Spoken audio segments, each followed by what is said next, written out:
Ginawaran bilang isa sa most outstanding stakeholders ng Department of Education Osamis City Division ang Port Management Office ng Misamis Occidental sa ginanap na Brigada Awards nitong January 19, 2024.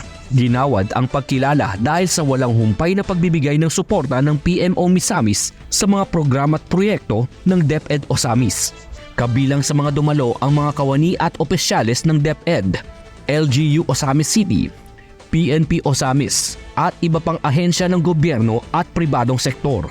On behalf of Philippine Ports Authority, nagpapasalamat kami sa Department of Education, Division of Osamis ay ginawad nilang parangal sa PMO Misamis Occidental Osamis bilang isa sa mga most outstanding stakeholders sa panahon ng paggawad at pagkilala sa mga distinguished stakeholders. At umasa po kayong patuloy po ang aming ahensya sa pagsuporta sa mga programa at proyekto ng DepEd gaya ng Brigada Eskwela, sa mga aktibidad nito lalong-lalo na sa panahong may mga biyahe at meetings ang mga estudyante at guro kung saan sinisiguro po naming maging komportable, safe and secured at walang abala ang kanilang pagdaan dito sa pantalan.